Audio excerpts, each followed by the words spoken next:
নিশ্চয়ই আসমান এবং জমিন সৃষ্টির সূচনা লগ্ন থেকে আল্লাহর কাছে গণনার দিক থেকে মাসের সংখ্যা হচ্ছে 12টি। কয়টি? 12 মাসে 1 বছর।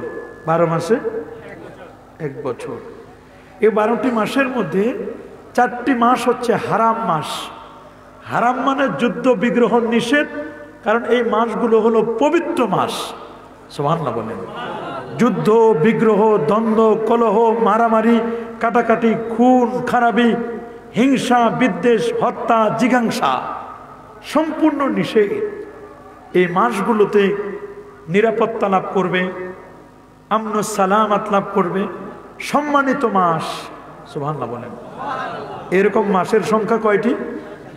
মাশাআল্লাহ, কয়টি? সহিহ বুখারীর মধ্যে আল্লাহ নবী বলেছেন সালাসাতুন মুতাওয়ালিয়া, এর 3টি মাস হচ্ছে ধারাবাহিক, জুলকাদা, জুলহাজ্জা, মুহররম। তার মানে জিলকদ, জিলহজ, মুহররম 3টা ধারাবাহিক।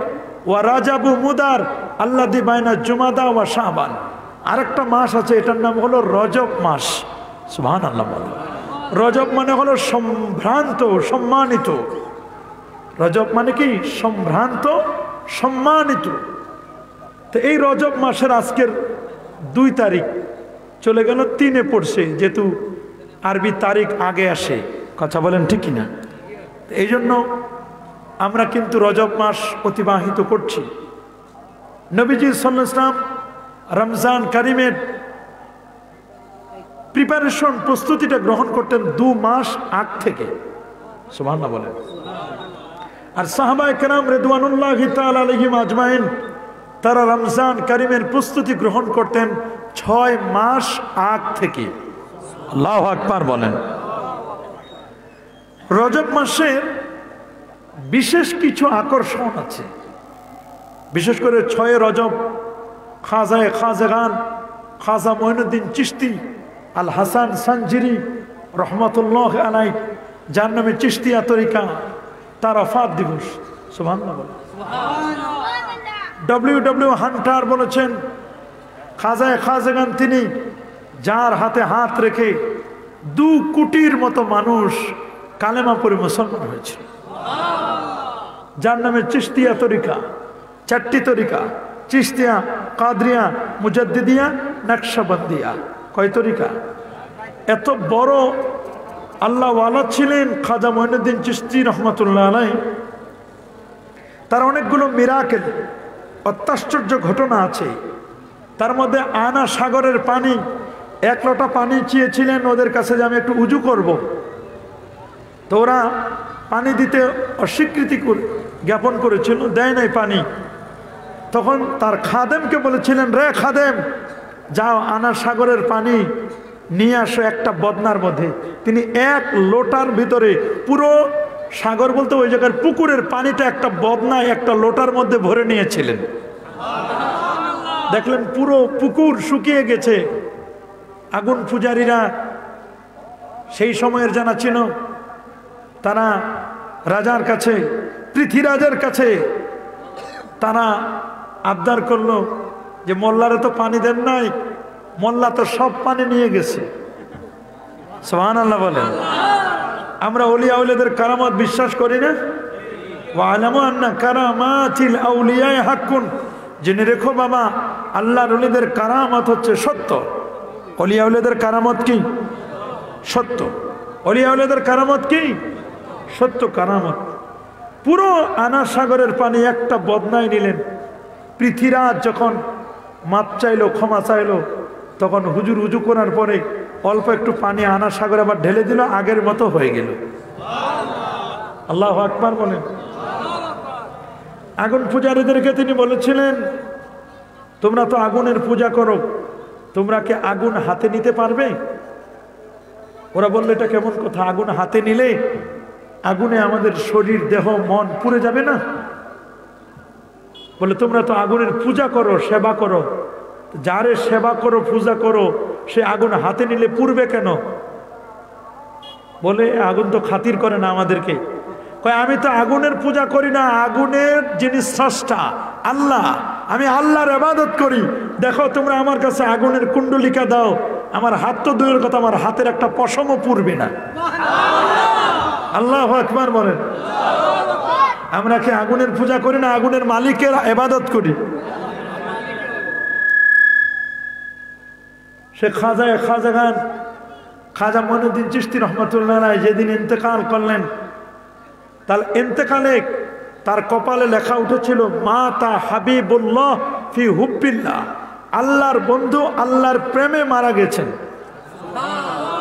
কপালে নূরের অক্ষরে লেখা ছিল, তার কপালে সাইনবোর্ড লেখা মাতা হাবিবুল্লাহ ফি হুব্বিল্লাহ, আল্লাহর বন্ধু আল্লাহর প্রেমে মারা গেল। এটা দেখে ৭,০০০ হিন্দু অমুসলিম কালেমা পড়ে মুসলিম হয়েছিল। সে খাজাগান তার বায়োগ্রাফি আমরা একটু শুনলাম। আর এটার মূল আরেকটি আকর্ষণ হলো এই রজব মাসের ২৬ তারিখ দিনগত রাতে আমার নবীর একটি মিরাকেল মুজিজা সংগঠিত হয়েছিল, তার নাম হচ্ছে পবিত্র মেরাজ। সুবহানাল্লাহ বলে। ২৬শে রজব মানে দিনগত রাত পার, দিনটা পার হয়ে রাতের বেলা। রাতে মেরাজ হয়েছিল, দিনে নয়, মেরাজ হয়েছিল রাতে। সুবহানাল্লাহ বলে।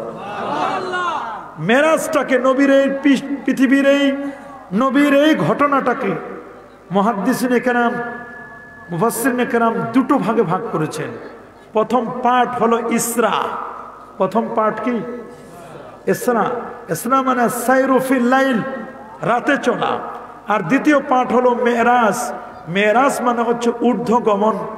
ইসরা বলা হয় মিনাল মসজিদুল হারাম, উম্মে হানির ঘর থেকে নিয়ে বাইতুল্লাহ থেকে নিয়ে ইলাল মসজিদুল আকসা, মসজিদে আকসা পর্যন্ত। এটা কোরআন দ্বারা সাব্যস্ত।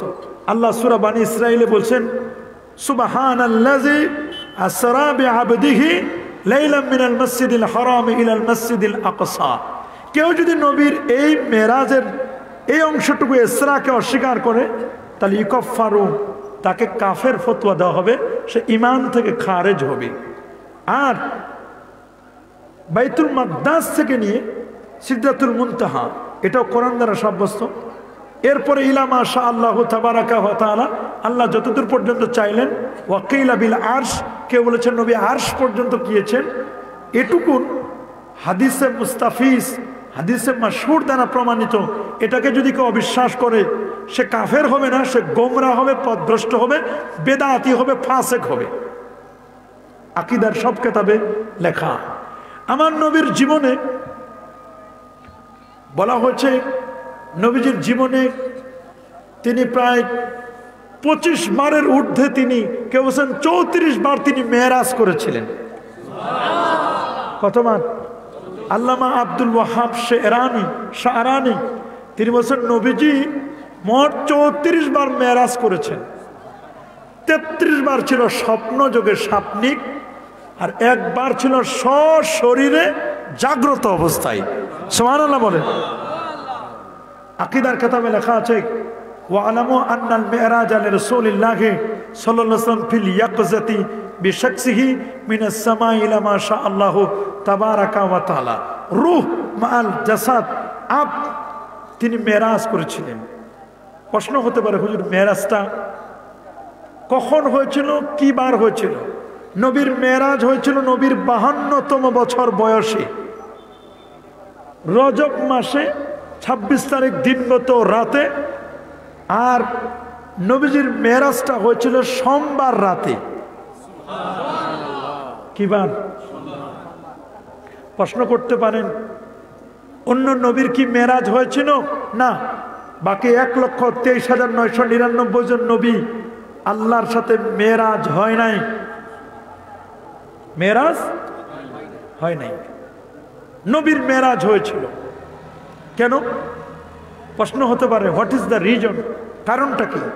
কোন প্রেক্ষাপটে, কোন ব্যাকগ্রাউন্ডে মেরাজ হলো? গভীর মনোযোগ। অনেক কারণ, প্রসিদ্ধ কতগুলো কারণের মধ্যে একটি হলো নবীর চাচা আবু তালেবের ইন্তেকাল। আপনারা জানেন নবীর আব্বাজান নবীর জন্মের আগে ইন্তেকাল করেছে। নবীর আম্মাজান তার বাবার কবর জিয়ারত করতে গিয়ে, আব্দুল্লাহর কবর জিয়ারত করতে গিয়ে নবীজি তার মা আমেনা রাদিয়াল্লাহু তাআলা আনহাকে আবওয়া নামক জায়গায় হারালেন। বাবা নাই, মা নাই, ছিল দাদা আব্দুল মুত্তালিব, তাকেও হারালেন। বুঝাই দিলেন চাচা আবু তালেবের কাছে, সুখে দুঃখে আপদে বিপদে চাচা আবু তালেব নবীকে সাপোর্ট দিতেন। দুঃখ দুর্দশা কাফের মুশরিকদের অত্যাচার থেকে তাকে সেভ করতেন, সিকিউরিটি দিতেন। চাচা আবু তালেবের ইন্তেকাল হলো। নবীজির স্ত্রী খাদিজাতুল কুবরা, যিনি সুখে দুঃখে নবীকে সাপোর্ট দিতেন, কোলাহল মুক্ত কোয়াইট প্লেস, শান্তির আবাস ভূমি তৈরি করেছিলেন, কোল রেখেছিলেন খাদিজা তাহেরা আবেদা সালেহা, যাকে রব্বে কারিম জিবরিলের মাধ্যমে আল্লাহ নিজেই খাদিজাকে সালাম পাঠিয়েছিলেন। খাদিজা আত-তাহেরা, সুবহানাল্লাহ বলেন। খাদিজার বান্ধবীরা বলেছিল, খাদিজা তুমি ঠকছো কেন? কয় তোমার সম্পদ অনেক, তুমি একজন নিঃস্ব ছেলেকে বিয়ে করলা। আমি এমন জিতছি পৃথিবীর কেউ এটা জিতে নাই। মুহাম্মদ সাল্লাল্লাহু আলাইহি ওয়াসাল্লামের কাছে যা আছে এটা পৃথিবীর কারো কাছে তা নাই। তার কাছে আছে হাউজে কাউসার, তার কাছে আছে শাফাত, সুবহানাল্লাহ বলেন। তার বান্ধবীদেরকে প্রতিহত করেছিলেন। অসম 40 আর 25 বয়সের ক্ষেত্রে অসম, কিন্তু তারপর আমার নবীকে কিভাবে বিয়ে করলেন? নবীর বিশ্বস্ততা, ব্যবসার ক্ষেত্রে সততা দেখি, সুবহানাল্লাহ বলেন। নবীর কপালে নূর দেখেছিলেন, আল্লাহু আকবার বলেন। নবীর কপালে কি দেখেছিলেন? নূর। সে খাদিজাতুল কুবরা রাদিয়াল্লাহু তাআলা আনহা ইন্তেকাল করলেন। তায়েববাসী, এদিকে মক্কার মানুষের অত্যাচার, শিয়াবে আবি তালেবে নবীজির 3টি বছর তাকে কারাবরণ করতে হয়েছে। 3 বছর তিনি আবদ্ধ ছিলেন শিয়াবে আবি তালেবে। তার খাদ্য পানীয় বন্ধ করে দেওয়ার পালা, কঠিন এক অবস্থা। এই অবস্থায় নবীজি মক্কার মানুষগুলো অত্যাচারের মাত্রা বাড়ায় দিল। আল্লাহ তাআলা চাইলেন নবীকে সান্ত্বনা দিবেন। নবীও চাইলেন, তিনি যেহেতু মক্কায় সাপোর্ট পাচ্ছেন না, কেউ যেন তাকে শেল্টার দিচ্ছে না, আশ্রয় দিচ্ছে না, তিনি একটু আরামের জন্য, সান্ত্বনা পাওয়ার জন্য তিনি গিয়েছিলেন তায়েফ। পবিত্র মক্কা মুকাররমা থেকে 103 কিলোমিটার দূরে হলো তায়েফ। আল্লাহ আমাদেরকে বহুবার নেওয়ার সুযোগ করে দিয়েছে। তায়েফের অলিগলিতে আমরা গিয়েছি, ওয়াদি হালিমা সহ বহু জায়গায় আমরা গিয়েছি। সে তায়েফের বিভিন্ন অঞ্চলে কত মিরাকেল নবীজির। নবী গেলেন তায়েফে 19 দিনের প্যাকেজ নিয়ে, কেউ বলছেন 19 দিনের প্যাকেজ নিয়ে হযরতে যায়েদ রাদিয়াল্লাহু তাআলাকে সাথে নিলেন, সুবহানাল্লাহ বলেন। তায়েফের মানুষগুলো নবীকে সাপোর্ট করেন নাই, যুবকদেরকে লেলিয়ে দিয়েছে, ছোট্ট ছোট বাচ্চাদেরকে লেলিয়ে দিয়েছে, নবীকে পাগল মজনুন, নবীকে বিভিন্নভাবে গালিগালাজ করতে লাগলো। নবীর গায়ের উপর পাথর মারলো, আঘাত করলো। নবী রক্তে রঞ্জিত হলো। রক্তে রঞ্জিত হওয়া নবীজি আমার ওই মুহূর্তে তার ওই পোশাক নিয়ে তিনি একটি বাগানে প্রবেশ করলেন, যেন তাকে আর কেউ অত্যাচার না করে, পাথর না মারে। আমার নবী তায়েফের একটি বাগানে ঢুকলেন। এই বাগানেও আমরা গিয়েছিলাম, আঙ্গুরের বাগান। এই বাগানটা ছিল, ওই সময় বাগানটার দেখভাল করতেন আদ্দাস নামক একজন ব্যক্তি। তার বাড়ি ছিল নিনুয়া অঞ্চলে, ইউনুস নবীর দেশে তার বাড়ি, সুবহানাল্লাহ বলেন। তিনি নবীজিকে চিনে ফেলেছিলেন। নবীজিকে চিনে ফেলে আদ্দাস আমার নবীকে নিয়ে আসলেন, সুন্দর একটি জায়গায় বসালেন। নবী রক্তগুলো ধুয়ে মুছে দিলেন, জুতাগুলোকে পরিষ্কার করলেন, ক্লিন করে দিলেন। নবীজিকে ঠান্ডা পানি দিলেন, তাজা আঙ্গুর দিলেন। নবীজি খেলেন, নবীকে সান্ত্বনাও দিলেন। নবীর পা ছুঁয়ে সেদিন সালামও করেছিলেন। নিনুয়া আদ্দাস নামক ব্যক্তি নবীর পা ছুঁয়ে সালাম করেছিল। আসাহুস সিয়ার কিতাবের মধ্যে লেখা আছে, সেই ইতিহাসটি সেখানে নিয়ে এসেছেন। নিনুয়া, সে আদ্দাস নামক ব্যক্তি নবীর পা ছুঁয়ে সালাম করলো, নবীকে এমন রেসপেক্ট করলো। নবীজি কিছুক্ষণ পরে ওখান থেকে আসলেন, মক্কার পথে আসার পথে খালি মনে দুঃখ আর দুঃখ। তবে আসার পথে একটা সুখের সংবাদ হলো 40 জন জিন নবীর হাতে হাত রেখে কালেমা পড়ে মুসলমান হয়েছে নাখলা অঞ্চলে। আমরা সেই জায়গাটা দেখে আসছি যেখানে জিনেরা নবীর হাতে কালেমা পড়ে মুসলমান হয়েছিল। নাখলা মক্কা এবং তাইফের মাঝামাঝি একটি জায়গা, নাখলা অঞ্চলে শুকনো খেজুরের বাগান, ওইখানে নবীর হাতে 40 জন জিন নবীর হাতে হাত রেখে কালেমা পড়ে মুসলমান হলো। সুবহানাল্লাহ বলেন। আমরা জিন বিশ্বাস করি কিনা? জিন দেখা যায়, ধরা যায়, ছোঁয়া যায়, তবে উপলব্ধি করা যায়। তবে জিনেরা শেকেল পাল্টায়, সুরত পাল্টায়। জিনেরা কখনো সাপের আকৃতি নেয় কি নেয়, কখনো মানুষের আকৃতিও নিতে পারে, ওরা পরিবর্তন হয়। জিনদের মধ্যে, মানুষের মধ্যে যেমন মোমেন আছে, কাফের আছে, মুনাফিক আছে, জিনদের মধ্যে এরকম ভালো মন্দ আছে। মোমেন জিন আছে, সাহাবি জিনও আছে। সুবহানাল্লাহ বলে। কি জিন? সাহাবি জিনও আছে, তাবি জিনও আছে। জিনদের মধ্যে এরকম ভাগ আছে। আবার যেটা খারাপ, ওই জিনটার নাম হলো খবিস। নাম কি? খবিস, ইবলিস, নীলবিস আছে না?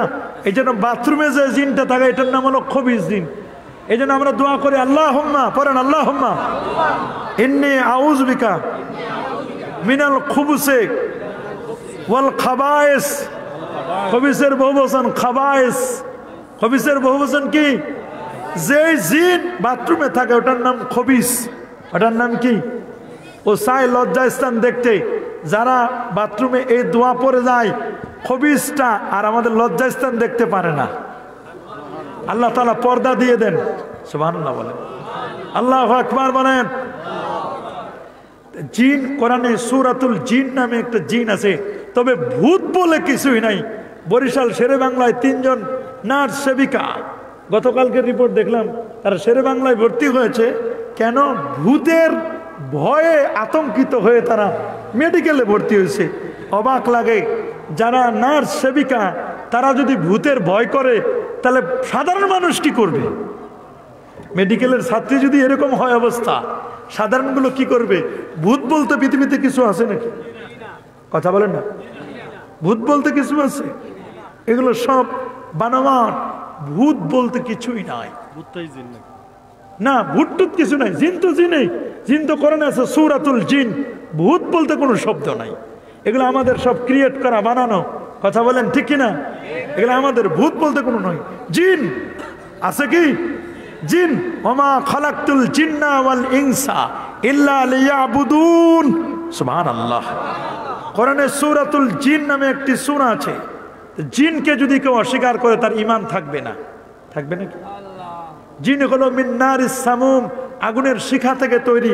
ওয়া খুলিকাতিল মালাইকাতু বিন নূর, ফেরেশতা নূরের তৈরি। ওয়া খুলিকান নাস মিন হামাইম মাসনুন, মানুষকে তৈরি করা আছে ঠনঠনে মাটি দিয়া। সুবহানাল্লাহ বলে। মানুষ মাটির তৈরি। মানুষ কিসের তৈরি? ফেরেশতা, জিন আগুনের শিখা থেকে তৈরি। কথা বলুন ঠিক কিনা? এখন ইবলিস, যাকে আমরা বলি আজাজিল, এক সময় ছিল। ইবলিস হলো আবুল জান, সমস্ত জিনদের মূল মুরব্বী হলো ইবলিস। ঠিক কিনা? জিনদের মুরব্বী কে? ইবলিস। ইবলিসেরও গোষ্ঠী আছে, ঠিক কিনা বলেন? ইবলিস হলো জিন। ইবলিস কি? কথা বলেন না। ইবলিস কি? জিন, মিনাল জিন্নে, জিন থেকে। এ ছিল জিন। এক সময় মুআল্লিমুল মালাইকাও ছিল, ফেরেশতাদের টিচার ছিল। কি ছিল? ফেরেশতাদের টিচার। তো যাই হোক, এটা অনেক বড় কথা। জিনদের খাবার কি? জিনদের খাবার হলো হাড্ডি, গোবর। হাড্ডি, গোবর, কয়লা। কয়টা?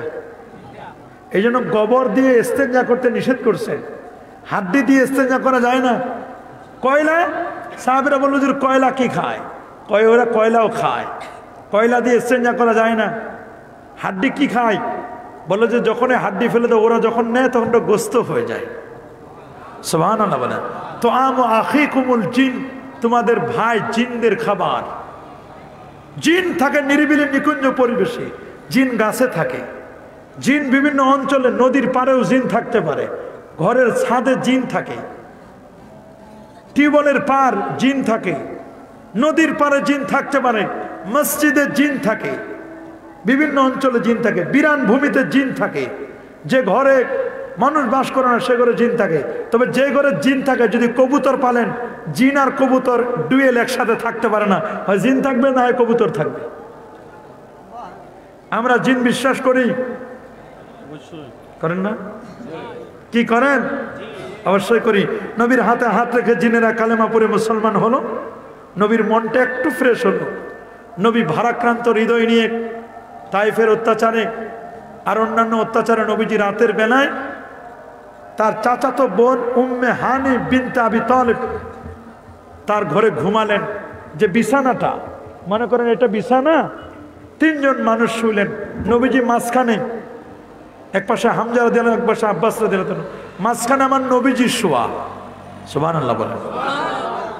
আল্লাহ জিবরিলকে বলেন, জিবরিল আমার দোস্তের মন খারাপ, আমার দোস্তরে একটু আরশে আজিমে ডেকে নিয়ে আসো। সুবহানাল্লাহ বলেন। জিবরিল আসলেন।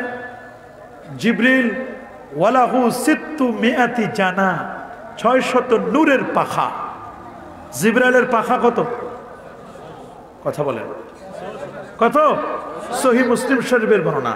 আমার নবী জিবরিল আমিনের কাছে মোট 24,000 বার এসেছে। কতবার? সবাই বলেন না। 24,000 বার এসেছে আমার নবীর কাছে। সর্বশেষ যেদিন আসলেন, জিবরিলের চোখে পানি ছিল। জিবরিল আমিন কাঁদছেন, নবীও কাঁদছেন। মালাকুল মউত সালাম দিয়ে নবীর দরবারে গেছেন। বলে, আপনার কোনো বলার আছে? বলে, আমি একটু জিবরিলের সাথে সাক্ষাৎ করব। জিবরিল আসলেন চোখে পানি নিয়ে, নবীও কাঁদেন। জিবরিল আমিন বলেন, হুজুর আপনি কাঁদেন কেন? বলে, আমি কাঁদি আমার উম্মতের জন্য।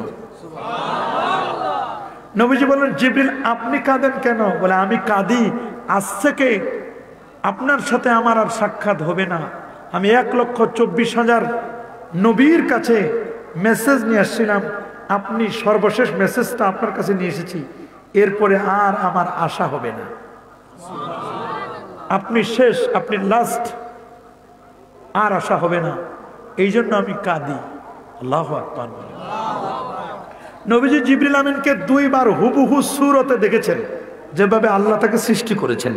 সাদ্দাল উফুক, পূর্ব দিগন্ত পশ্চিম দিগন্ত সবগুলো একেবারে সবগুলো আটক হয়ে যেত। তো নবীজি ঘুমন্ত, জিবরিল আমিন আসলেন, আল্লাহ জিবরিলকে পাঠায় দিলেন, ঘরের ছাদ ফাঁক করে আসলেন নবীর কাছে। সুবহানাল্লাহ বলেন। নবীর কাছে এসে নবীকে ঘুম থেকে জাগালেন। 3 জন ফেরেশতা আসছিল। বলে, কাকে নিতে বলছেন? জিবরিল বলে, মাঝখানে যিনি শোয়া আল্লাহ তাকে নিতে বলছেন। বলে, তাকে একটু উঠায় আলাদা করেন, তিনি মনে হয় ঘুমাচ্ছেন। তো নবীজি বলেন, শোনো জিবরিল, তোমরা যে আলোচনা করছো আমি সব শুনেছি। আমার চোখ ঘুমায়, আমার কলব কখনো ঘুমায় না। তোমরা ঘুমাইলে সব ঘুমায়, চোখ কান নাক সব ঘুমায় না, আমার চোখ ঘুমায়, কলব ঘুমায় না। তানাম হয় নাই বলা ইয়ানামু কালবি, কালবি একজান, কলবটা সদা জাগ্রত। আমরা ঘুমাইলে সব ঘুমায়। তা আমরা আর নবী সমান নয়। নবী আমাদের মতো সাধারণ মানুষ নয়। সাধারণ কথা বলুন না, সাধারণ নয়। আমার নবীজির ঘুম থেকে জাগালেন, আধা ঘুম আধা জাগ্রত। নিমন্ত্রণ পত্র দেখালেন, হুজুর আপনি আল্লাহর আরশের মেহমান, আল্লাহ আপনাকে দাওয়াত করেছেন। লে তাসলিয়াতিন নবী সাল্লাল্লাহু আলাইহি ওয়াসাল্লাম, আমার নবীকে আল্লাহ সান্ত্বনা দিবেন। কেন? সান্ত্বনা দেওয়ার জন্য। কেন? কথা বলে না। কি জন্য সান্ত্বনা দিবেন? বউ মারা গেছে, স্ত্রী খাদিজাতুল কুবরা, চাচা আবু তালেবের ইন্তেকাল, কাফেরদের অত্যাচার, শিয়াবে আবি তালেবের বন্দি জীবন, তাইফের বাসীর অত্যাচার, মনটা খারাপ। আল্লাহ নবীরে সান্ত্বনা দেবেন। হয় না, আত্মীয় স্বজন মারা গেলে আমাদের কেউ সান্ত্বনা দেয় না আমাদের? আর নবীরে সান্ত্বনা দিবেন কে? কথা বলেন, একটু মাতেন না। কে? কে দিবেন? আল্লাহ। জিবরিল আমিন বলেন, হুজুর আপনি রেডি? বলে, হ্যাঁ আমি ফ্রেশ হয়ে আসতেছি, রেডি। একটা পাখায় নিলেন, নবীজিকে পাখায় নিয়ে উম্মে হানি এখন খালি পিলার আছে, আর আগের জায়গা নাই। সুবহানাল্লাহ। তবে পিলারটা চিহ্নিত করে রাখছে ওরা, ওইখানে পুরুষদেরকে নামাজ পড়তে দেয় না, মহিলারা নামাজ পড়ে। উম্মে হানি তো ওখানে মেয়েরা নামাজ পড়ে, মেয়েদের জায়গা ওখানে। তো ওরা যখন মেয়েরা রাত্রে 2টা-3টায় থাকে না, তখন আমরা ওইখানে যাইয়া মাঝে মধ্যে নফল নামাজ পড়ি, বরকতের জায়গা। যারা চিনে তারা পড়ে, হেরেমের কাছে একেবারে। সুবহানাল্লাহ বলেন। রুকনে ইয়ামানি থেকে একেবারে সরাসরি পিলার চিহ্নিত করা আছে, সবাই জানেও না, চিনেও না, বুঝেও না।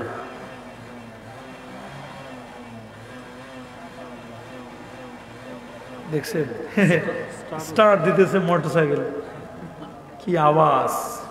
কিন্তু মানুষ আজান দেয়, আওয়াজ নাই। নবীর সাহাবীদের মধ্যে একজন সাহাবীর আওয়াজ ছিল 8 মাইল দূরে আজান পৌঁছে যেত। সুবহানাল্লাহ বলেন। স্বাভাবিক স্বাভাবিক কথা বললে 8 মাইল শোনা যেত, রাগ করে যদি জোরে বলতেন তাহলে জানি কয় কিলো। সুবহানাল্লাহ বলেন। আরে নবীকে নিয়ে আসলেন জমজম কূপ, মাকাম ইব্রাহিমের মাঝখানে। নবীকে বলা হলো, হুজুর আপনার একটু চেক আপ হবে, বডি চেক আপ। আপনি উপরে যাবেন, মহাকাশ ভেদ করে আল্লাহর দিদারে যাবেন, মেরাজে যাবেন, সব ঠিক আছে কিন্তু একটু দেখে নিব। বলে কে করবে? চেক করবে কে? জান্নাত থেকে মেডিকেল টিম আসতেছে। নবী বলেন, আমি শুয়ে পড়লাম, সাক্কা সাদরি ওয়া আখরাজা কালবি, আমার বুকটা ফারাই করলো, সিনাটা চাক হলো, ওপেন হার্ট সার্জারি। সুম্মা আমার কলব বের করলো, আখরাজা কালবি। সুম্মা গুসিলা বেমায়ে জমজম, আমার হার্ট কলব বের করে জমজমের পানি দিয়ে ওয়াশ করলো। সুম্মা উমতুলিয়া বিন নূরে ওয়াল হিকমা, এরপর আমাকে নূর দিল, হেকমাত দিল, জ্ঞান বিজ্ঞান প্রজ্ঞা যা যা দরকার, সাহসী শক্তি সব আল্লাহ ঢেলে দিলেন, সেট আপ দিলেন। আমি কোনো ব্যথা পাই নাই। জিবরিল আমিন বলেন, হুজুর আপনি সুস্থ আছেন, কোনো সমস্যা নাই, আপনার জন্য জান্নাতি গাড়ি রেডি। অপারেশন থিয়েটার থেকে বের হয়ে কমপক্ষে 3 মাস বিছানায় থাকার কথা, অথচ নবী বিছানায় না, এখন গাড়ি চালাবেন। তা এমন গাড়ি, ইনটেক জান্নাতি গাড়ি, বোরাক। বারকুন মানে হচ্ছে বিদ্যুৎ, এর সুপারলেটিভ বিক্রি হচ্ছে বোরাক। বিদ্যুতের গতি প্রতি সেকেন্ডে 1,86,000 মাইল। বোরাকের গতি বিদ্যুতের গতির চেয়ে কোটি কোটি গুণ গতি সম্পন্ন। নবীজির জন্য বোরাক আনা হলো। রসুল বলেন, রাকিবতু বিল বারাক, আমি বোরাকে আরোহণ করলাম। বোরাকটা কেমন? ফাওকাল হেমার, সহিহ মুসলিম শরীফের হাদিস। গাধার চেয়ে একটু বড়, দুনাল বাগলে, খচ্চরের চেয়ে একটু ছোট, কপালে লেখা লা ইলাহা ইল্লাল্লাহ মুহাম্মাদুর রাসূলুল্লাহ সাল্লাল্লাহু আলাইহি সাল্লাম। নবীজি বোরাকে উঠলেন, বলে আমার উম্মতের বোরাক হবে কি? উম্মতের বোরাক হবে তারা যে কুরবানি করে পশুগুলো, ওই কুরবানির পশু দিয়ে তারা পুলসেরাত পার হবে। মোটা তাজা পশু হলে পুলসেরাত পার হতে সোজা হবে। সাম্মেন দাহায়াকুম ফাইন্নাহা আলা সিরাতে মাতায়াকুম, নামাজের মাধ্যমে মেরাজ হবে। আল্লাহু আকবার। সবকিছু ঠিক হলো। নবীজি বোরাকে উঠলেন। জিবরিল বললেন, হুজুর আপনি সামনে বসেন, আমি পিছনে, কারণ এটার কলকবজা মেশিন টিশিন আমি একটাও জানি না, এটা জান্নাতি। আপনি চালাবেন, আমি আপনার পিছনে রাদিফ হিসাবে থাকব। নবী রওনা করলেন, বিসমিল্লাহি মাজরিহা ওয়া মুরসাহা ইন্না রাব্বি লাগফুর রহিম। রওনা হলো। বলে পৃথিবীতে 3টা জায়গায় স্টপেজ দিবি, গাড়িটা 3টা জায়গায় থামবে। বলে ভেনুগুলো কি কি? বলে প্রথম স্টপেজটা দিবে ইয়াসরিবি। কোথায়? মদিনার পূর্ব নাম কি? বলে দ্বিতীয় স্টপেজ বেথেলহাম, ঈসা নবীর জন্মের জায়গা, বাইতুল্লাহমিন। থার্ড স্টপেজ, লাস্ট স্টপেজ যেটা পৃথিবীতে, বলে এটার নাম হলো বাইতুল মুকাদ্দাস ইলিয়া। 1 মাসের পথ। সুবহানাল্লাহ। মক্কা থেকে প্রায় 600 কিলোমিটার, কেউ বলছেন আরো বেশি। তো যাই হোক, 3টা স্টপেজ। বলে এই প্রত্যেকটা স্টপেজে আপনি 2 রাকাত করে নামাজ পড়বেন শুকরানা, জায়গাগুলোকে বারকাত দেওয়ার জন্য। বলে আচ্ছা ইয়াসরিবে কেন পড়বো? বলে এইখানে আপনার হিজরত হবে, এইখানে আপনার রোজা হবে। সুবহানাল্লাহ বলেন। তো মদিনার পূর্ব নাম ইয়াসরিব। কবি বলেছেন, ইয়াসরিব নামে ছিলে তুমি অলক্ষণের দেশ, বড়ই মারাত্মক যে ছিল তোমার পরিবেশ। নবীর ছোঁয়া লেগে তুমি সোনার মদিনা, সব ভুলিব কিন্তু তোমায় ভুলতে পারি না। সুবহানাল্লাহ। কি বলেন, মদিনা শরীফ কি ভুলা যায়? জোরে বলেন, আমার নবীর মদিনা ভুলা যায়? যদিও মদিনা অনেক দূরে, মুমিনের কাছে মদিনা দূরে নয়। মুমিনের কাছে কি মদিনা দূরে? না। সোনার মদিনা বহু দূরে, কিন্তু মদিনাওয়ালা আমার অন্তরে, আমার অন্তর জুড়ে মদিনা আছে রে, ওই মদিনা কবে যাব মন মানে না রে। সোনার মদিনা বহু দূরে, কিন্তু মদিনাওয়ালা আমার অন্তরে। সুবহানাল্লাহ বলেন। মদিনা শরীফে 2 রাকাত নামাজ পড়লেন। অনেকে মদিনা যেতে চায় না, আমরা মদিনা যেতে চাই কি চাই না? অনেকে হজ করে মক্কা শরীফ থেকে চলে আসে, আমার নবীর মদিনা যায় না। মদিনা যাওয়া যাবে। মদিনা মসজিদে নববীতে যায়, কই রোজা জিয়ারত করা যাবে না? যাবে বাবা, মদিনা যাবেন। মদিনা সোনার Medina. WHO world health organisation, বিশ্ব স্বাস্থ্য সংস্থা রিপোর্ট দিল পৃথিবীর শ্রেষ্ঠ শহর মদিনা শরীফ, করোনা মুক্ত শহর, পরিষ্কার পরিচ্ছন্ন শহর। ওরা রিপোর্ট দিয়েছে। রিপোর্ট দোক আর না দোক, আমার নবীর মদিনা শ্রেষ্ঠ, কারণ আমার নবী এখানে আছেন। নবী রোজা জিয়ারত করলে তাকে নবীর সুপারিশ করে জান্নাতে নেবেন। নবী হায়াতুন, নবী জিন্দা, নবী রোজা মোবারকায় তিনি জিন্দা। সুবহানাল্লাহ। রাসূল বলেন, আনা হাইয়ুন ফি কবরিক, আমি আমার কবরে জিন্দা থাকবো। শুধু আমি নই, সমস্ত নবীগণ কবরে জিন্দা। মুসা নবী কবরে দাঁড়ায় দাঁড়ায় নামাজ পড়ছেন। আয়াতু মুসা আন্নাহু ইউসাল্লি ফি কবরিহি ওয়া হুয়া কায়েম। জমিনকে নোটিশ করে দিয়েছেন, ইন্নাল্লাহা হারামা আলাল আরদি আন তাকুলা আজসাদুল আম্বিয়া। কোন নবীর অস্থি মজ্জা, চুল পরিমাণ গোশত ভক্ষণ করা এই জমিনের উপর আল্লাহ হারাম করে দিয়েছেন। নবীগণ কবর শরীফে জিন্দা। নবীর কবরে যাওয়া যায়, রোজা শরীফে যাওয়া যায়, যায় না? সালাম দেওয়া যায় না? নবীর শাফাআত চাওয়া যায় না? শাফাআতি লি আহলিল কাবাইর মিন উম্মতি। নবীর উম্মতের মধ্যে যারা কবিরা গুনাহ করে, নবী তাদেরকে রিকমেন্ড করে, সুপারিশ করে জান্নাতে নেবেন। আল্লাহ কিয়ামতের দিন নবীকে বলবেন, ইরফা রাসাকা, আপনি আপনার মাথা উত্তোলন করুন, সাল তুতা, আপনি চান, আপনি আজকে সুপারিশ করুন, ইশফা তুশাফা, আজকে আপনি যা চাইবেন তাই দিব। আপনার সুপারিশ রিজেক্টেড নয়, আপনার সুপারিশ আজকে কবুল করা হবে। আলেমরা সুপারিশ করবে, শহীদরা করবেন, হাফেজে কোরআন করবে, রোজা সুপারিশ করবে, কোরআন সুপারিশ করবে, নামাজিরা সুপারিশ করবে। সুবহানাল্লাহ। সুপারিশ আছে না? কথা বলে আছে? নবী গেলেন বেথেলহাম, ঈসা নবীর জন্মের জায়গা। 2 রাকাত নামাজ পড়লে কেন?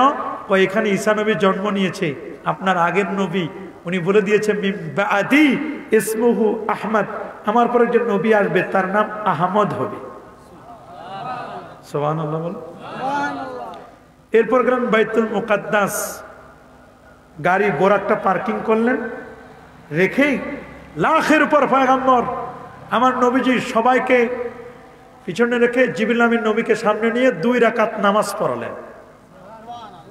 নবী হলেন ইমামুল আম্বিয়া ওয়াল মুরসালিন, নবী এবং রাসূলদের তিনি ইমাম হলেন। নবীকে আপ্যায়ন দেওয়া হলো, আপ্যায়ন করা হলো। নামাজের পরে সবার সাথে মুসাফা, দেখা সাক্ষাৎ হলো। নবীকে আপ্যায়নের জন্য খাবার দিলেন, দুধ কি দিলেন? কথা বলেন। মধু, শরাব, কয়টা? সবাই বলেন কয়টা? নবী শরাব খান নাই, মধু নেন নাই, নবী নিলেন দুধের গ্লাসটা বা শারিবতুল লাবান। নবীজি দুধের গ্লাস নিলেন। দুধ আদর্শ খাদ্য। আল্লাহ বলেন মিন বাইনি ফারসিন ওয়া দামিন লাবানান খালিসান সাইগান লিশারিবিন। দুধ একদিকে রক্ত, আরেকদিকে গোবর, মাঝখানে দুধ, পরিতৃপ্তি দানকারীর জন্য এটা উত্তম খাবার। জান্নাতে দুধের নদী থাকবে। দুধ হলো ইলমে শরিয়াত, এর দুধ থেকে যেটা তৈরি হয় মাখন ঘি, এটার নাম ইলমে মারেফত। দুধ ছাড়া যেমন মাখন হয় না, ইলমে শরিয়াত ছাড়া তেমন ইলমে মারেফত হয় না। রাসূল বলেন, আল মুস্তাদরাক আলা সাহিহাইনের হাদিস, আলাইকুম বি আলবানিল বাকার, তোমরা গাভীর দুধ খাবে। ফাইন্নাহা তুরাম্মু মিন কুল্লি শাজার, গাভীর দুধ তৈরি হয় সবুজ ঘাসের নির্যাস থেকে। সুবহানাল্লাহ। দুধ খাবেন? খান, খাওয়ার চেষ্টা করবেন দুধ, তবে খাঁটি দুধ খাবেন, ভেজাল না। কয় খাঁটি গরু, গরু তো খাঁটি, দুধ খাঁটি কিনা এটা কথা। গাভী খাঁটি, গরুর মধ্যে ভেজাল নাই, কিন্তু দুধের মধ্যে ভেজাল। দুধে পানি মিশায় যারা, তারা ইহুদি খ্রিস্টান না, মুসলমানরাই। নামাজি, পাক্কা নামাজি, দাড়ি আছে, টুপি আছে, দুধ দহন করে পানিও মিশায়, ঠিক কিনা? 1 কেজি দুধ 1 কেজি পানি, 2 কেজি মিলাই দেয়, আবার পাউডারও মিশায়। কথা বলে ভেজাল, সব জায়গায় তো ভেজাল। এক লোক বিষ খাইছে 3 বার, মরে নাই। বলে ভাই 3 বার বিষ খাইলাম, মরলাম না কেন? কয় মিয়া সবাই ভেজাল দেয়, বিষেও ভেজাল দিচ্ছে। বিষেও কি? মিষ্টি খাবেন, টিস্যু পেপার, মাখন না, টিস্যু পেপার। মিষ্টি বড় বড় ব্র্যান্ডের দোকানের মিষ্টি ভেজাল। পাবনা সুইটস, অমুক সুইটস, অমুক ঘি নামে আছে, নামে বিক্রি করে, কিন্তু আসলে ওই জায়গার কিনা কেউ আর হাতায়া দেখে না, ঠিক কিনা? এই জন্য ভেজাল তো সব জায়গায় ভেজাল। মানুষের মধ্যে ভেজাল ঢুকে গেছে, ঠিক কিনা? মানুষের মধ্যে ভেজাল। মানুষ আছে নাকি? হিউম্যানিটি নাই, মানবতা বোধ নাই। একটা মানুষ আর একটা মানুষকে মেরে টুকরো টুকরো করে, 12 টুকরা 15 টুকরা করে, বস্তায় বন্দি করে মেরে ফেলে দেয়, ঠিক কিনা বলে? মানুষ মানুষকে মারে, মানুষ আছে, মানবতা নাই। বাড়ছে জনসংখ্যা, কমছে মানুষ। জনসংখ্যা বাড়ে, মানুষ কমে, কিন্তু মানুষের মতো মানুষ পাওয়া যায় না। হিউম্যানিটি নাই, মানবতা নাই। আছে কেচিং সর্বস্ব, খোসাটা, লেবেলটা। আসল মানুষ নাই, RAM ROM hard disk software কিছুই নাই ভিতরে। এই জন্য মাঝে মধ্যে পিয়নে বলে, 4th শ্রেণীর কর্মচারী বলে, কয় স্যারে মানুষ হইল না। স্যারে বলে মানুষ হয় নাই। এটা কি গরুরে বেতন দেয় সরকার? স্যারে বলে মানুষ হয় নাই। এটা তো একটা মানুষ, ওর বাবা আছে, মা আছে, শ্বশুর শাশুড়ি, ছেলে মেয়ে, স্ত্রী পুত্র সব আছে। মানুষ হয় না মানে কি? মানে উপরেরটা মানুষ, ভিতরেরটা মানুষ হয় নাই। মানবতা নাই কি? নাই। নাহলে মানবতা যদি থাকতো, একটা মানুষ আর একটা মানুষের কোপাইতো? খালি মারে, ঠান্ডা নাই, ওটারে আবার মেরে 12 টুকরা করে। শুনেন না? কথা বলেন ঠিক না? এর নাম মানুষ। হায়রে মানুষ, আরে হায়রে মানুষ, রঙিন ফানুষ, দম ফুরাইলে শেষ। এই তো অবস্থা মানুষের। মরবেন না আপনারা নাকি? মরবেন? যেভাবে বসে আছেন মনে হয় আজরাইল ইসলামের সাথে কন্ট্যাক্ট করে আসছেন। বাসায় সব বসা, কেউ আর শুনতে আসবে না। আর শুনলে আসলে যদি হেদায়েত হয়ে যায়। কথা বলেন, জোরে বলেন। শয়তান চায় যে আসিস না, আসলেই তো তুই আমার দল থেকে খারেজ, ঠিক কিনা? শয়তানও এমন অবস্থা আছে। শয়তান তো এমন 24 আওয়ার সার্ভিস দেয়। কত মানুষ হসপিটালে যায়, ছুটি নেয়। শয়তান জীবনে ছুটি নিচ্ছে? কোনোদিন কইলো না যে ভাই আমি আজকে ব্যস্ত আছি, তোমাদের ডিস্টার্ব করবো না? শুনছেন কোনোদিন? আমরা রাতে ঘুমাই, ওইখানেও ঘুমের মধ্যে ভেজাল করায়, স্বপ্নদোষ করায় দেয়। ঘুমাবেন, শান্তি নাই। কথা বলেন না কেন? কি হাসা কথা কইছি? কথা বলেন ঠিক না? কত মানুষ করোনায় মারা যাকে, শয়তান মরতে পারে না? শয়তানের মরণ নাই না? এটা কি কইলা রে বা? শয়তানের মরণ আছে নি? নাই, শয়তানের কোনো মরণ নাই। 24 আওয়ার সার্ভিস দেয়। আরো কেউ যদি মারামারি কাটাকাটি করে, কয় দোস্ত তোর মতো যোগ্য সাগরে দান নাই, সাব্বাস, তোর কাছে আমার যাওয়া লাগবে না, আমার সে তুই 1 গ্রেড উপরে আসোস। কথা বলেন ঠিক কিনা? আল্লাহ সিনাই দিচ্ছেন শত্রু, এই শোনো, তোমাদের বন্ধু হলো মাইয়াতিল্লাহ রাসূল ফাউলাইকা মা আল্লাযিনা আনআমা আল্লাহু আলাইহিম মিনান নাবিয়্যিন ওয়াস সিদ্দিকিন ওয়াস শুহাদা ওয়াস সালিহিন ওয়া হাসুনা উলাইকা রাফিকা। এরা দুনিয়াতে তোমাদের বন্ধু, আখিরাতে বন্ধু। দুনিয়াতে শত্রু ছিল, ওয়া আনি'বুদুনি হাযা সিরাতি মুস্তাকিম ওয়ালা তাত্তাবিউ খুতুওয়াতিশ শাইতান, শয়তানের অনুসরণ করো না। ইন্নাহু লাকুম আদুব্বুম মুবিন, এটা চরম দুশমন, প্রকাশ্য দুশমন। আমাদের দুশমন চিনাই দিছে, তারপরও দুশমনকে দুশমন মনে করি না। শয়তান যা বলে তাই তো মেনে নেই। শয়তানকে গানে যাও, কয় যাচ্ছি। সিনেমা হলে যাও, কয় যাচ্ছি। অমুক জায়গায় যাতে বলে যাচ্ছি। শয়তানকে লাইক দিই। শয়তানকে লাইক দেওয়া যাবে? কি বলেন? যাবে? যাবে যাবে যাবে। আমার নবী এই বাইতুল মুকাদ্দাসে সমস্ত নবীদেরকে নিয়ে ইমামতি করে মোটামুটি এই সফরটা, আমার নবীর পিছনে লাখের উপর পয়গাম্বর নামাজ পড়লো। এরা যদি মুর্দাই হতো তাহলে নামাজ পড়লো কেমনে? তাহলে বোঝা গেল নবীগণ কবর শরীফে জীবিত। মৃত্যুর স্বাদ আস্বাদন করলে ওই জগতে তারা জেন্দা, আল্লাহর পক্ষ থেকে রিজিক পায়, খাবার পায়। সুবহানাল্লাহ বলবেন না?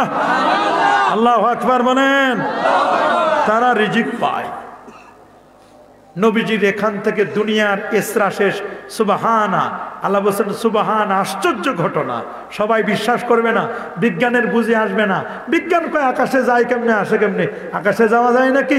আকাশে কত কিছু আছে, আগ্নেয়গিরি আছে না, চন্দ্র আছে, সূর্য, গ্রহ, নক্ষত্র, Neptune, Pluto, galaxy, Milky, nova, supernova, Proxima Centauri, Andromeda galaxy, কত আছে। সূর্যের আলো একদিন বেশি হলে চৈত্র মাসে এত তাপ সহ্য করতে পারি না, 9,30,00,000 দূরে, আর সে সূর্যকে ভেদ করে যাবে, আকাশের উপরে যাবে। এটা হয় নাকি? অসম্ভব। বিজ্ঞান বলে এটা। আল্লাহ কয় বিজ্ঞান, তুই বিজ্ঞান মানলেও কি না মানলে কি, কোরআন যা বলছে এটাই সত্য। তুই বিজ্ঞান না বুঝলে কি হয়েছে? বিজ্ঞান তো কত কিছুই বুঝে না। বিজ্ঞান সকালে একটা বলে, দুপুরে আরেকটা বলে, পারলে বিকালে আরেকটা বলে, রাতে আরেকটা বলে। বিজ্ঞান মাঝে মাঝে অজ্ঞান হয়ে যায়। কথা বলেন ঠিক কিনা? বিজ্ঞান দিয়ে কোরআনকে যাচাই করো না।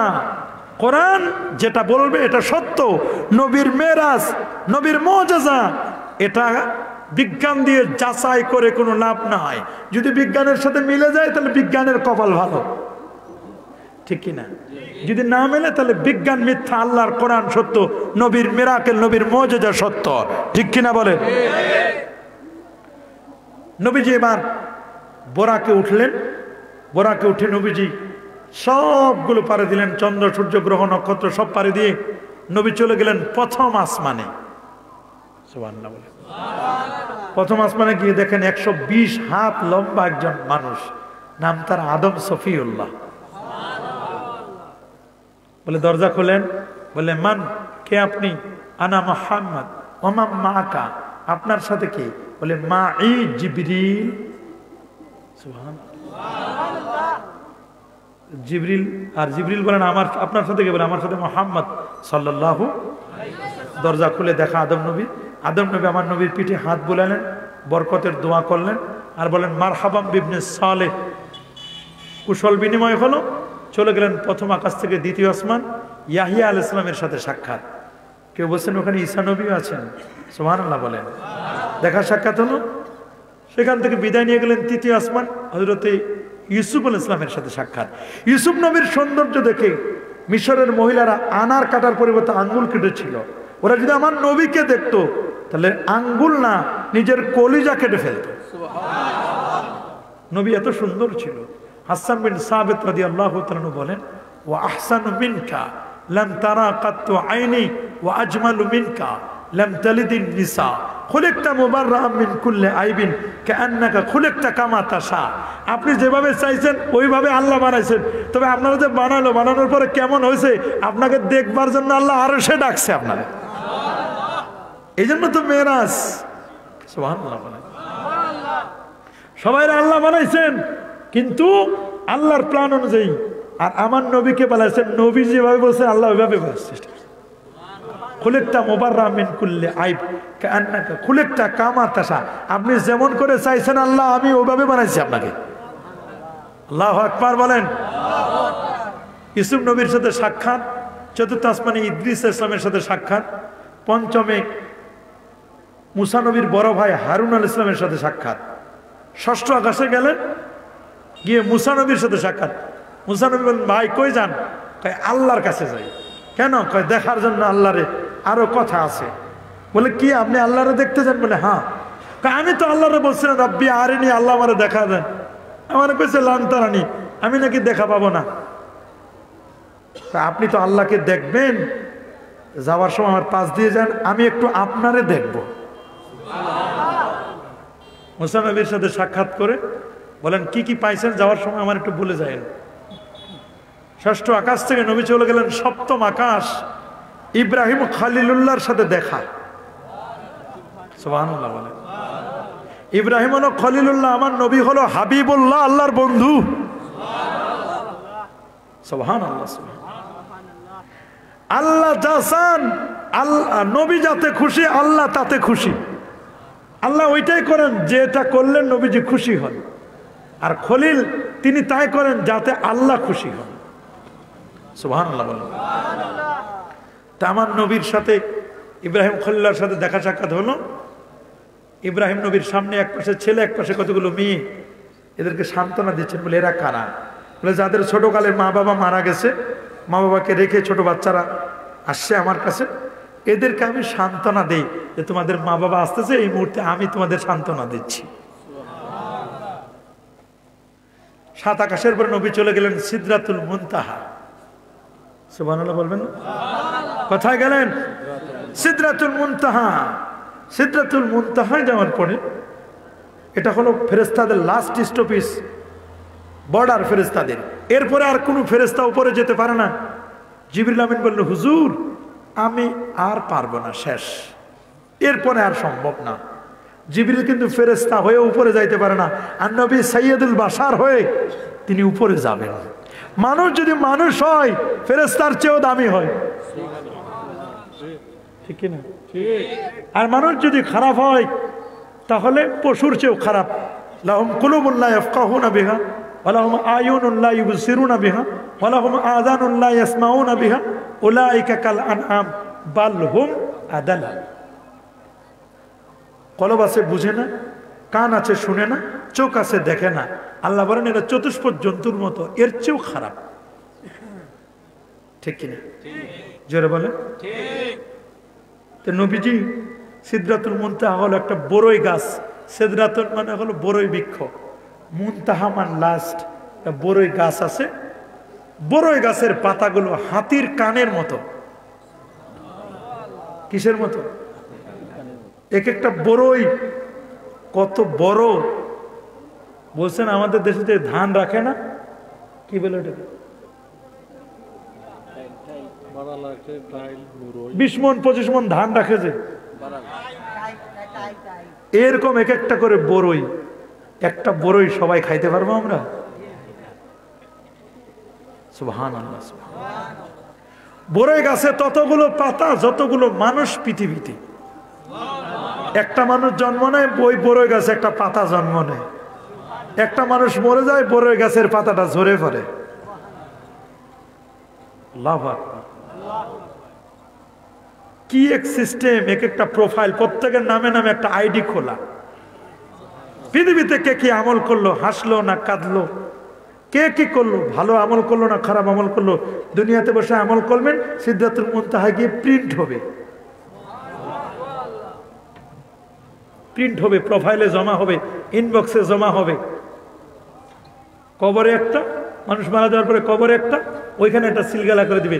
দুইটা আমল নামা এবার ব্লুটুথে অন করে দিয়ে সিকিউরিটি কোড দিয়ে লাগিয়ে দিবেন। যেদিন আবেন আল্লাহ বলবেন ইকরা কিতাবাকা, তোমার আমল নামা পড়ো। ভালো আমলগুলো পড়বে, খারাপগুলো পড়তে চাইবে না। খারাপগুলো পড়ো না কেন? কয় ভয় লাগে। ভয় লাগে? আল্লাহ যদি ভালো মনে করেন কখনো কখনো খারাপ আমলগুলো কারো কাছে প্রকাশ করবেন না, ভালোগুলোর দ্বারা জান্নাতে দিয়ে দিবেন। হিসাব যদি সহজ হয়, তবে হিসাব সহজের জন্য দোয়া করতে হয়। পরেন আমার সাথে, আল্লাহুম্মা হাসিবনা হিসাবান ইয়াসীরা। আল্লাহ তুমি আমাদের হিসাবকে সহজ করো। সহজ হিসাব কেমন? মাঝে মধ্যে গেটে যদি টিকিট সিস্টেম হয়, টিকিট না থাকলে গেটে ঢুকতে দেয় না। ট্রেনের টিকিট না কেটে যদি কেউ উঠে আর যদি ধরা খায়, কি হবে জানেন? শেষ পর্যন্ত জেলখানা আছে, কিছুক্ষণের জন্য জেলখানা আটকায় রাখে ট্রেনের ওই জায়গায়, মূল স্টেশনে। আবার ডাবল ট্রিপল জরিমানা দিতে হয়। হ্যাঁ লাগে লাগে লাগে, এখনো লাগে, এখনো আছে। এই তো গত সপ্তাহে আমি কুলাউড়া থেকে উঠলাম, কুলাউড়া থেকে উঠছি, উঠার পরে দেখছি যে এরকম কিছু মানুষে বাইন্দে নিয়ে যাইতেছে, মানে ই করে নিয়ে যাচ্ছে, জরিমানা দিছে শেষ পর্যন্ত। এটা অসময় এখনো আছে, নাই কি বলছে, এখনো চলে। তবে এখন আগের মতো নয়, এখন অনেক সফট হয়েছে, মানুষ এখন সচেতন হয়েছে। কথা বলেন ঠিকই না? আল্লাহ যদি কাউকে সহজ করেন, গেটে আসবে, খালাস খালাস যাও, চিনা পরিচয় হলে কি যাও, সুবহানাল্লাহ বলেন। আর যদি মান্নুকে সাফাকাত হালাকা, কাউরে যদি একবার ধরে, হিসাব কিন্তু আমরা দিতে পারবো না। একটা হলো হিসাব, একটা হলো নিকাশ। নিকাশ হলো করায় গন্ডাই হবে, সামান্য যাবে না। কথা বলেন ঠিকই না? এই জন্য আম্মা জান আয়েশা সিদ্দিকা রাদিয়াল্লাহু তাআলা আনহা সব সময় তিনি এই দোয়া পড়তেন, রাসূলুল্লাহ শিখাই দিয়েছেন। রাসূলুল্লাহ বলেন, আল্লাহুম্মা হাসিবনা হিসাবান ইয়াসীরা, আল্লাহ তুমি আমাদের হিসাবকে সহজ করো। সুবহানাল্লাহ বলেন। আমাদের হিসাব সহজ হোক আমরা চাই কি চাই না? কি হিসাব সহজ করতে চান? নেক আমল করতে হবে। নবীজি বার সিদরাতুল মুনতাহার পরে ৭০,০০০ নূরের পর্দা পাড়ি দিলেন, গিয়ে আল্লাহ পাকের আরশে আজিমে গেলেন। আরশে আজিমে গিয়ে আল্লাহ তাআলা যতটুকু চাইলেন, আল্লাহ কথা বললেন। কি বলেছেন এটা নবী ভালো জানেন। আওহা ইলা আবদিহি মা আওহা, বলেন আপনি এমন জায়গায় আসছেন, এই জায়গা আগে কেউ আসে নাই, পরে কেউ আসবে না, এ পর্যন্ত এনে আমি আল্লাহ আপনার শান মান ইজ্জত তাজিম তাওকির সব আমি আল্লাহ বাড়াই দিয়েছি। নবীজি সেখান থেকে নিয়ে আসলেন, হাদিয়া দিল নবীকে উম্মতের জন্য 50 ওয়াক্ত নামাজ। 45 কমলো, 5 ওয়াক্ত নামাজ। এই 5 ওয়াক্তই আমরা পড়তে পারি না, কতজনের ছুটে যায়, ফজর মিস হয়। এরপরও কত মানুষ আছে নামাজ পড়ে না, আছে না? আমরা কি 5 ওয়াক্ত নামাজ পড়বো? পড়বো ইনশাআল্লাহ। আপনি তো পড়েন, কতজনে আছে পড়ে না? হিসাব নিয়ে দেখেন না কতজনে আছে পড়ে না। কথা বলেন ঠিক কিনা? কতজনের আছে মুখে দাড়ি নাই? নবীর মুখে দাড়ি ছিল, মরার পরে যেন কাপড় খুলে দেখা না লাগে আপনি হিন্দু না মুসলিম। আপনি মুসলমান, আপনার মুখে দাড়ি থাকবে। কথা বলেন ঠিক কিনা? মাথায় টুপি থাকবে, একটা না একটা চিহ্ন তো আপনার থাকতে হবে। আপনি পুরুষ, আপনার মুখে দাড়ি থাকবে না কেন? মহিলার মুখে তো আল্লাহ দাড়ি দেয় নাই, পুরুষের মুখেই তো আল্লাহ দাড়ি দিয়েছে। দাড়ি হলো পুরুষের আলামত। সুবহানাল্লাহ বলেন। দাড়ি হলো পুরুষের আলামত, মেয়ে মানুষের মুখে দাড়ি নাই। কথা বলেন ঠিক না? দাড়ি রেখে দেন, ভুল মানুষের হয়, ভুল মানুষের হয়। দাড়ি রেখে দেন, মরার আগে যেন দাড়িটা রেখে দেন। দাড়ি কাটা ছাটা সম্পূর্ণ হারাম। দাড়ি রাখার তরিকায় সুন্নত, আমলি ফরজ। দাড়ি রাখা ওয়াজিব। এক মুষ্টির আগে যে ইমাম দাড়ি কাটে, ওই ইমামের পিছনে নামাজই হবে না, মাকরুহ তাহরিমি হবে। সাবধান, ওই ইমাম, ওগুলোকে ইমাম বানাবেন না। যে ইমাম দাড়ি কাটে ওর পিছনে ইমামতি হবে না, ইমামতি চলবে না। ওই ইমামের পিছনে ইমামতি জায়েজ নাই। সাবধান, ইমামতি হবে না। আপনারা, অনুরোধ করবো আমি আপনাদেরকে, যারা 5 ওয়াক্ত নামাজ পড়েন না, সিদ্ধান্ত নেন 5 ওয়াক্ত নামাজ পড়বেন। জুমার নামাজ পড়বেন, কাবলাল জুমা পড়বেন, বাদাল জুমা পড়বেন, দাড়ি রাখবেন, গীবত করবেন না, শিকায়াত করবেন না। কয়টা বাজে? 11:30। কি এগুলো থাকবে তো? বাসায় পর্দা করবেন, মনে থাকবে। আমরা এই বিষয়গুলো খেয়াল করব। নবীজি ওই রাতের মধ্যে মেরাজ থেকে ফিরে আসলেন। সুবহানাল্লাহ বলেন। আল্লাহকে দেখে 50 ওয়াক্ত নামাজ 45 কমে 5 ওয়াক্ত নামাজ নিয়ে আসলেন, রাতের মধ্যে ফিরে আসেন। এসে কত সময় চলে গেছে, মাঝখানে কত পরিবর্তন। সুবহানাল্লাহ বলেন। এগুলো মনে রাখবেন, এগুলো যিনি পরিবর্তন, এই সবগুলো যিনি করেন, তিনি হচ্ছেন আমার আল্লাহ। তিনি কে? আমার আল্লাহ, আমার আল্লাহ। এটা আমাদের মনে রাখতে হবে। এখন অল্প সময়ের মধ্যে লাইলান সুবহানাল্লাযী আসরা বিআবদিহি লাইলাম মিনাল মসজিদিল হারাম, লাইলান সামান্য রাতের কিছু অংশে, এত অল্প সময়ের মধ্যে নবীজি আল্লাহর আরশ পর্যন্ত ঘুরে আসলেন। আমরা এক রাতে মাঝে মধ্যে ঢাকাও যেতে পারি না, মাঝখানে পথে জ্যামে আটকা পড়ে যাই। তাহলে নবী আমাদের মতো সাধারণ নয়। কি সাধারণ নাকি? না, প্রশ্নই আসে না। নবী আমাদের মতো সাধারণ নয়। আমরা নবীর আদর্শ বাস্তবায়ন করব, নবীর সুন্নতগুলোকে লালন করব, পালন করব। 5 ওয়াক্ত নামাজ পড়বো। সবাই রাজি? নামাজে হাত বাঁধবো নাভির নিচে, হাত উঠাবো কান পর্যন্ত। আমাদের আমিন হবে আস্তে, মনে থাকবে। তারাবি নামাজ হবে 20 রাকাত, বেতের নামাজ হবে 3 রাকাত। মনে থাকবে কথাগুলো? শবে বরাত পালন করবেন, শবে মেরাজ পালন করবেন, বিষয়গুলো খেয়াল করবেন। আমাদের কাছে এক ভাই প্রশ্ন করেছে, শিয়ারা মুসলমান নাকি কাফের? শিয়া দুই প্রকার, শিয়া সুকরা, শিয়া কুবরা। শিয়া ইসনা সারিয়া কিছু আছে, শিয়া কুবরা যারা, এরা তিন খলিফাকে তারা কাফের মনে করে। আবু বকর, ওমর, উসমান, এই তিন খলিফাকে তারা কাফের মনে করে। কেন? তারা বলে যে রসুল্লাহর পরে যোগ্য খলিফা ছিল আলী আলাইহিস সালাম, তাদের কথা। নবীজি লিখে দিতে চাইছিলেন আলীর খেলাফতটা, কিন্তু ওমরে বাধা দিছিল। ওমর বলছেন নবী অসুস্থ, নবীকে কষ্ট দিও না। নবীজির কাছে নবী হাতে খাতা কলম চাই না, হয়তো ওমর দিতে বাধা দিলেন। এই ওমরে বাধা দিছে, এই জন্য নবীজি আলীর খেলাফতটা লিখে দিতে পারে নাই। এই জন্য ওমর কাফের, ওমরকে সাপোর্ট করছে যারা সবাই কাফের। তারা বলতো এরা এরকম শিয়া যদি হয়